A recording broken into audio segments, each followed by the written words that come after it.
On the 30th of January, Vitalik Buterin posted on X that the Ethereum Foundation was entering a period of what he called, quote, mild austerity. He framed this as a strategic pivot to deliver on an aggressive roadmap while ensuring the foundation's long-term sustainability. And then he announced something that, on the face of it, seemed like a confident long-term commitment. He said he had personally withdrawn 16,384 ETH, worth roughly $43 million at the time, to fund a suite of open-source software and hardware projects spanning everything from privacy tools and encrypted communications to biotech and secure operating systems. The funds, he said, would be deployed towards these goals, quote, over the next few years. He even mentioned he was exploring decentralized staking to generate additional runway on top of it. Now, the market reacted exactly as you would expect. ETH dipped about 7% on the day, but the long-term framing reassured most investors. Austerity, yes, but a considered strategic multi-year austerity. The Ethereum Foundation was tightening its belt, not running for the exit. Analysts praised the transparency, while community members called it mature stewardship. And that, right there, is where the on-chain data starts to tell a very different story. Because 4 days after that announcement, the selling began. Starting on the 2nd of February, on-chain trackers, including LookOnChain and Arkham Intelligence, began flagging significant ETH movements from wallets attributed to Vitalik. Between the 2nd and the 5th of February alone, approximately 6,183 ETH were sold at an average price of around $2,140. That is roughly $13.24 million in under 4 days. ETH, which had been trading near $2,360 at the start of that window, fell to $1,825 by the end of it, a 22.7% decline. Then came a roughly 2-week pause before it started again. On the 22nd of February, Vitalik withdrew 3,500 ETH from the Aave lending protocol and began swapping portions of it into stablecoins on Cow protocol. Over the following 2 days, another 1,869 ETH was sold, worth approximately $3.67 million. ETH fell 5.7% in those 48 hours alone. And by the 24th of February, the running total had climbed to somewhere between 10,700 and 10,800 ETH sold this month, valued at approximately $21.74 million. Now, I know what you're probably thinking. He said a few years. He sold nearly half the allocation in 3 weeks. Those two things are not easily reconcilable. But here is where I need to give you the full picture, because intellectual honesty matters more than a clean narrative. The sales were not secret. The 30th of January withdrawal was a public announcement on X, cited by CoinDesk, The Block, and Decrypt within hours. And the sales are not going to a centralized exchange to be cashed out.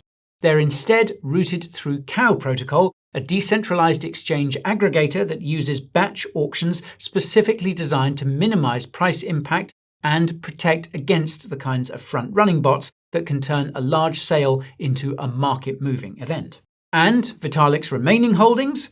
Around 224,000 ETH, worth approximately $416 million. So, the total amount sold this month represents less than 4% of his stack. So, why does this matter at all if the sales were pre-announced and the scale is relatively small? Well, because optics are a force multiplier in financial markets. And the timing here... not great. The Crypto Fear and Greed Index hit an all-time low of 5 on the 6th of February, as in 5 out of 100. And to put that into context, the index bottomed at 6 during the FTX collapse. So, sentiment is now worse than it was in the wake of one of crypto's biggest ever catastrophes. ETH has fallen 45.7% from its 14th of January price of $3,354.82 to the 5th of February trough of $1,823. And in that same period, ETH underperformed BTC by nearly 11 percentage points. BTC fell roughly 35% from peak to trough. ETH fell 45.7%. That gap does not close on its own. It requires an explanation, and the explanation is partly structural. But The founder selling into maximum fear is the match thrown onto an already fuel-soaked floor. Okay, now let's talk about what that selling actually triggered, because the direct impact of Vitalik's transactions is only one piece of a much larger demolition job. On the 1st of February 2026, over $2.5 billion in crypto positions were liquidated in 24 hours. Ethereum led the carnage with $1.15 billion in positions wiped out, as it fell as much as 17% in a single day. 434,000 traders were liquidated in that window. Of the total, roughly 93% were long positions. Now, these were the retail investors who'd been accumulating through the late 2025 rally, using leverage to amplify their exposure, and who got absolutely hammered when the floor gave way. Then, on the 5th of February, a second wave hit. Over $1.45 billion in additional liquidations across the market, with ETH long positions again accounting for the lion's share. Now, to understand why these cascades happen, you need to understand the doom loop that lives inside the derivatives market. Here's how it works. At 50 times leverage, a 2% price drop hits margin requirements and forces exchanges to automatically close positions. Those forced closures dump supply onto the market, which pushes the price down further. That lower price then triggers the next layer of leveraged longs, which creates more forced selling. Market makers, trying to hedge their exposure, start pulling liquidity. Retail sees the red and joins in. And spot price craters, even though the original selling was relatively small. It's a self-reinforcing machine, and it runs fastest when the initial sentiment shock is something emotional, like, for instance, a founder selling. Now, even though Vitalik's $21 million represents roughly 0.1% of Ethereum's daily trading volume, the psychological signal it sends to a market already drowning in extreme fear is worth multiples of that in panic selling. And speaking of tracking these moves before they become headlines, this is exactly why you need the Coin Bureau Telegram channel in your life. It's where we share the latest breaking news, provide deep dive alpha, and give you the most important market updates, all pinged directly to your device so you don't miss a thing. Whether it's whale wallet movements, ETF flow data, or on-chain signals flashing red before the broader market reacts, our members see it first. So sign up today using the link down below or by scanning the QR code on screen. Now, here is where the story gets genuinely complicated. Because the very same day that Vitalik was continuing his selling on the 24th of February, the Ethereum Foundation announced something that the founder is dumping narrative conveniently ignores. The foundation revealed it is staking approximately 70,000 ETH, with all staking rewards directed back into the treasury to fund protocol research, ecosystem development, and community grants. At the current staking yield of around 2.8%, that's roughly 1,966 ETH per year flowing back into operations. And crucially, staking is not selling. The principal stays locked and the supply is removed from circulation. The opposite of dumping, in other words.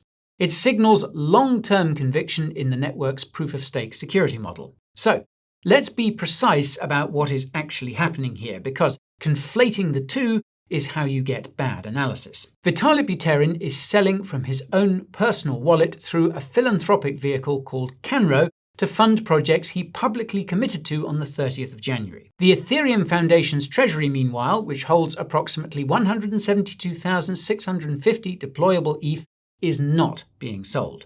It is being staked. Now, these are two separate actors, two separate pools of capital, and two fundamentally different intentions. The legitimate critique is not that Vitalik is betraying the network, but that selling half your allocation in 3 weeks when you said a few years is a concerning gap between communication and action. And when the market is in extreme fear, that gap has consequences that go far beyond the dollar value of the ETH sold. But here's the harder question that the Vitalik story is actually masking. Because even if every single ETH sale stopped tomorrow, Ethereum has a structural problem that no staking announcement can paper over. Cast your mind back to March 2024 when the Denkun upgrade launched EIP 4844. This introduced dedicated blob space for Layer 2 networks to post their transaction data to the Ethereum mainnet at dramatically reduced cost. The stated goal was to scale Ethereum by making rollups cheap, and it worked. Layer 2 usage exploded. But something else happened at the same time that nothing in the marketing materials mentioned prominently. The fees that Layer 2 networks had been paying to the Ethereum base layer absolutely collapsed. In 2024, L2 networks paid approximately $113 million to Ethereum in security fees, representing about 41% of their total revenue. In 2025, that number fell to $10 million. Less than 10% of their revenue is now going back to the base layer. The remaining $119 million was retained as profit by the Layer 2 operators. Coinbase's Layer 2, generated over $75 million in revenue last year. Ethereum mainnet, meanwhile, generated $39 million. So, to put it plainly, Ethereum built the highway, paid for the tarmac, and then watched the toll booths get installed by someone else. Meanwhile, average gas fees on mainnet are now around 0.5 gwei. A year ago, they were 7.14 gwei. That is a 93% collapse in the cost to use the base layer. And if you're wondering why the ultrasound money thesis has gone quiet, well, this is exactly why. ETH is supposed to become deflationary through EIP 1559, burning coins with every transaction. But when fees are near zero, burns are near zero, and with issuance continuing, Ethereum is now mildly inflationary. The supply narrative that underpinned a significant chunk of the bull case is currently broken.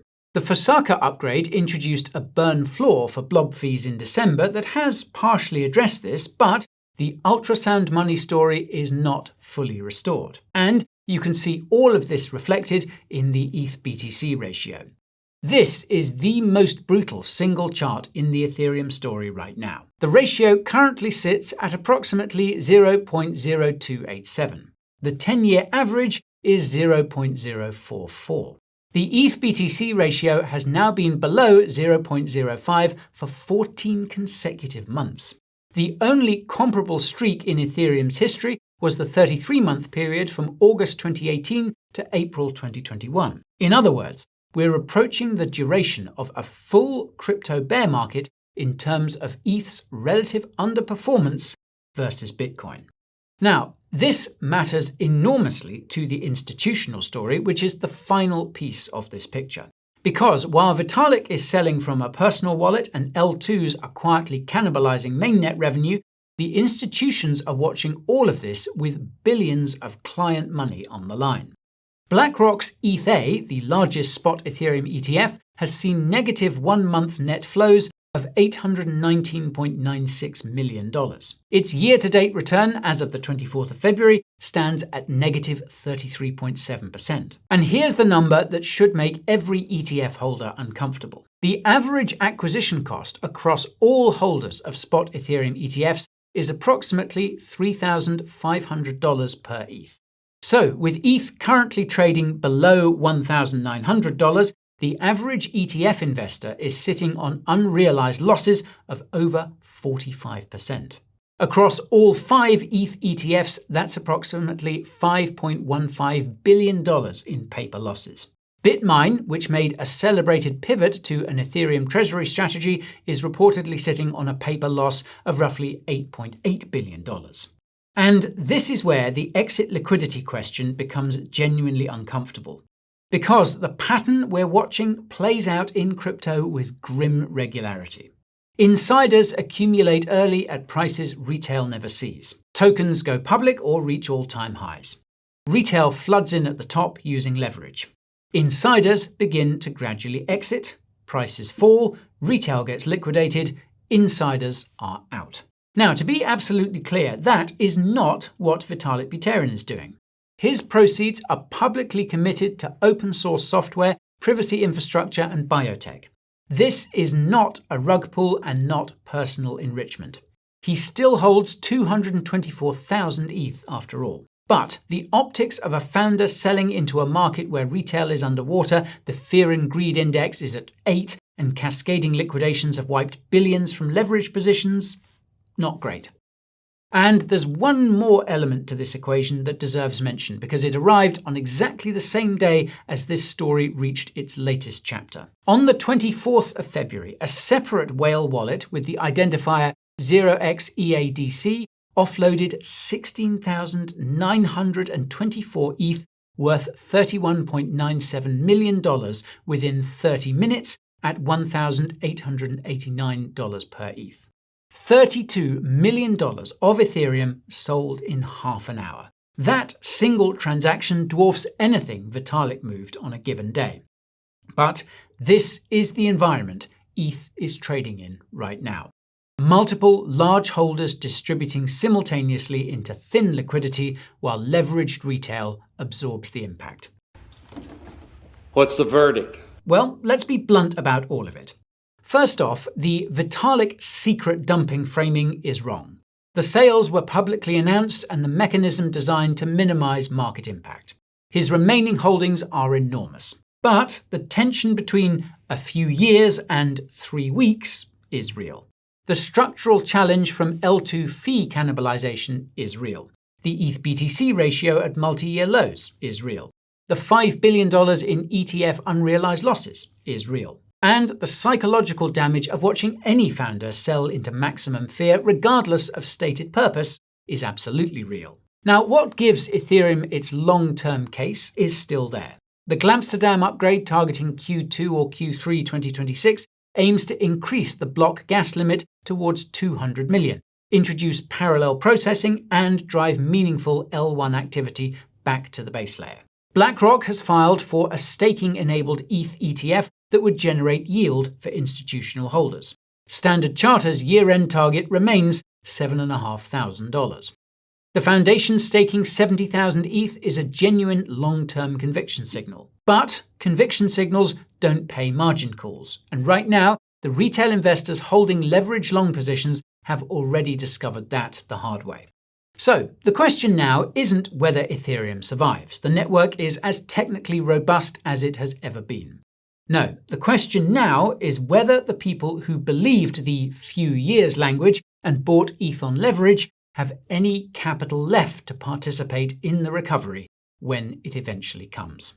But what do you think? Is Vitalik justified in selling at this pace to fund his development commitments, or does the few years framing demand a much slower timeline? Let me know in the comments down below. If you want to understand what the institutional ETF flows are actually signaling for Ethereum's recovery timeline, then check out our video on that right over here. And if you want to see how Ethereum's Layer 2 competition is reshaping which chains actually win in 2026, well, that video is right over here. Okay, thank you all for watching, and I'll see you again soon. This is Guy, signing off.